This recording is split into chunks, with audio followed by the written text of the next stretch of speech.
Hello my friends, it's Captain Trucker, yours truly. We're up here in Washington, back for another video. Welcome back to the channel, folks. Today I want to talk about the dynamics of expats meeting Filipinas from lower socioeconomic social classes. The reason I'm bringing this up is I had an interesting comment from, I think, a sergeant in the United States Army. He said he's retired, I think, on an E8, which I think makes him a master sergeant or something. But well, I mean, I'm a captain, so I'm not really impressed. No, I'm just joking, I'm not really a captain. But anyway, so this man, he said pridefully that I guess he's married, or his Filipina, as he called it, is only 6 years younger than him, and she holds a high-ranking position in some office, some government office apparently, and she makes 250,000 pesos a month, she says. And he said, quote, "We sit around and gawk at and we laugh at all the other expats and foreigners who are marrying or with these younger Filipinos from the provinces. We just think they're pathetic." That's what he said. Basically what he said. So here's, it's an interesting kind of perception. Oh, and he said, because we have more power. He said, I married a woman that has real power. That's what he said. But like, you know, like the problem I told him, like looking at the world through such lenses, is there's always going to be people more powerful than you and more rich than you. So he's kind of fooling himself maybe by looking at the world in that regard, because first of all, he's taken that sort of lens and going to like a poor country and sticking his nose up at other expats, I guess. See, he's what I would call like the middle class expat Joneses, right? Because he's still middle class, but he feels superior to people, I guess, that he feels are lower than him, presumably both in morals and both in money, and status and power, as he called it. And this is basically the same thing like the middle class does in the US. And like I told him, I think he might be fooling himself, because these are some of the people getting scammed, right? They're doing all the work and they want to live like wannabe kings and queens, right? So we see that in the Joneses and Mr. Rogers' Neighborhood. That's why we have Americans going into massive debt, buying cars they can't afford, because they look down on the poorer people, because they don't want to be like them, right? So that's their way of like feeling superior and feeling like kings and queens, even though they're not really, okay? The real kings and queens are just, see, they're laughing at those people like they're laughing at these poor people, apparently. But it's kind of weird. I found the comment interesting because I could see that this guy's serious, and I'm thinking to myself, like, damn, my goodness. I mean, I wonder how insecure that kind of mindset must be, right? Because here's the other thing. Because he feels superior, okay?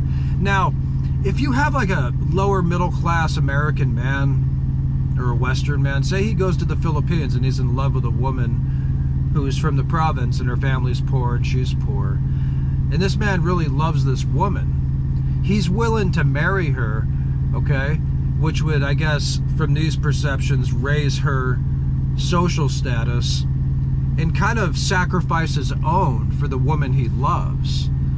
And to me, that would be like a noble thing. That's something admirable. That's like a good thing that not many men would do. Yet a man like this is looking at that like, oh, he's such a pathetic fool. Because maybe he's looking at this in terms of like exploitation versus real love. But again, who is he to determine that, right? Who are we to determine that? We don't really know. We don't know the intricacies and nuances of people's relationships. And we do get some of this stuff about, like, you know, expats being problematic, and they want to live in their own world. They don't want to socialize with other expats. They want to feel superior. They sort of want to live on the hill, and they don't want to associate with any other expats and stuff. And that happens a lot, and I can see this man being one of those types of people. And the other thing is that, because that's kind of what I told him about, you know, some men are, you know, they really are in love, and they are raising these people, and it sacrifices their own. I mean, if that's not love, I mean, what is, right? I mean, there's a lot of different types of love. You know, even as the Greeks say, there's different categories of love, like the love you'd have for your sister or brother or parents or a friend or a lover or a wife or this or that. There's, you know, different types of love, I guess they say.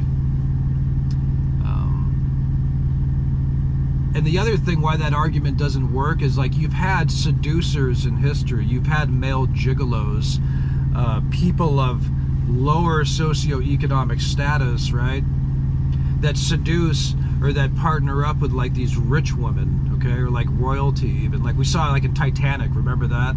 Remember Leonardo DiCaprio, his character? He was just this rascal young painter guy. He was, like, really good at painting.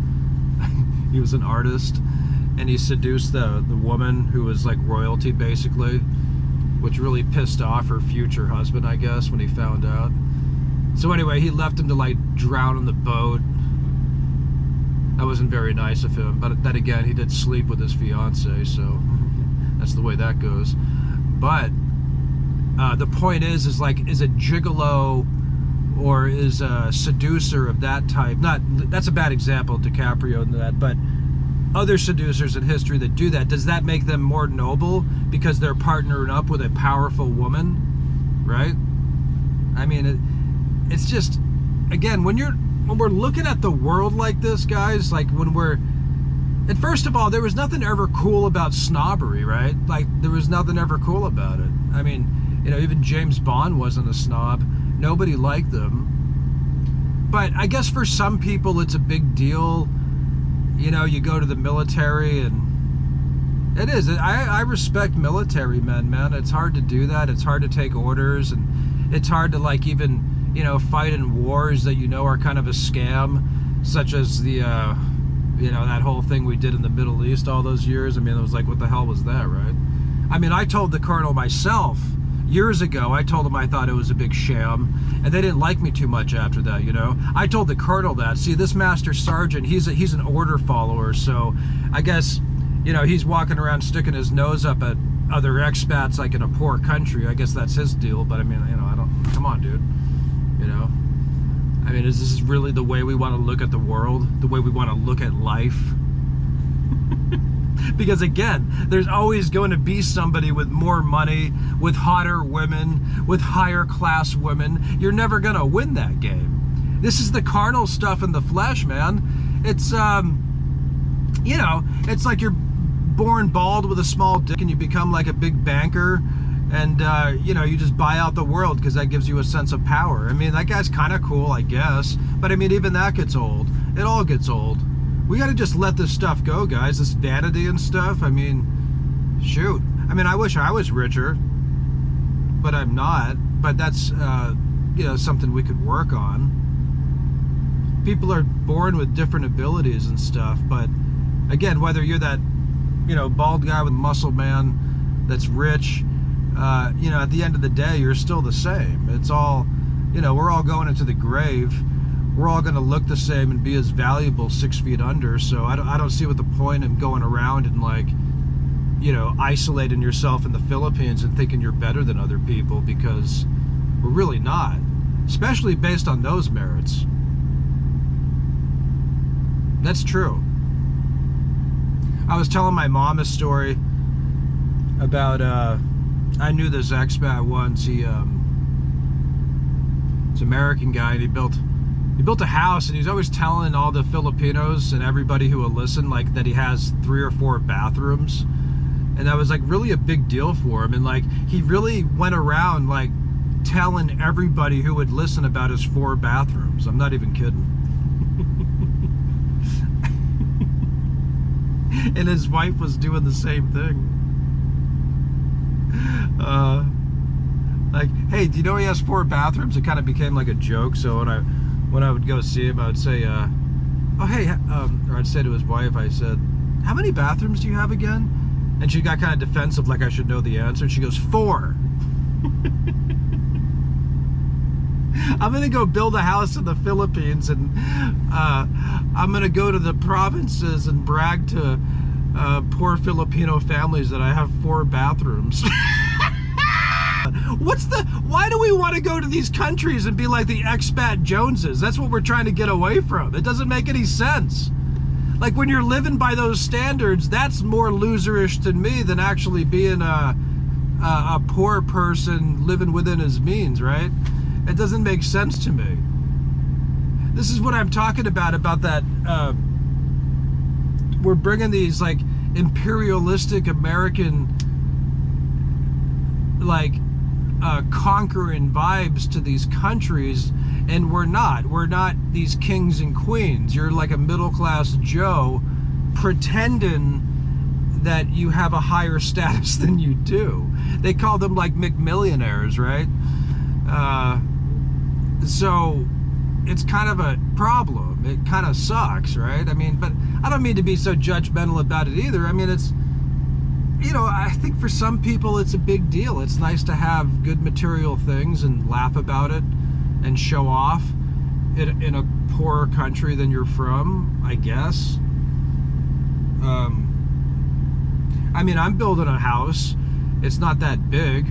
I'm not gonna put like my life savings into it and then brag to my neighbors about my 5 bathrooms. Like, dude, come on. I mean, I mean, who are we fooling here? But yeah, that's just the way I look at it. But you guys let me know what you think. Do you meet, what kind of expats do you meet? I mean, we see a lot of these dynamics, of course. You know, there's obviously age gaps and stuff like that. People have mixed views on that. They say age is just a number. Who's to judge who's in love? Which is true. You know, but when you're out saying stuff like, oh, as long as she's 18, come to the Philippines, have a party, sleep with whoever you want, that can be problematic too. You know, like when vloggers do stuff like that, it is kind of stupid. Because that subject is a little more complex and nuanced than simply like, well, if she's 18, it's okay. Well, that's true legally. Anyway, I don't want to get into that right now. That's another conversation. But hey guys, thanks for watching. Please subscribe. Let me know your thoughts on these subjects. I'm curious and I appreciate it. Appreciate you guys as always. Been enjoying the live streams. I'll talk to you all soon. It's Captain Trucker. Have a good day.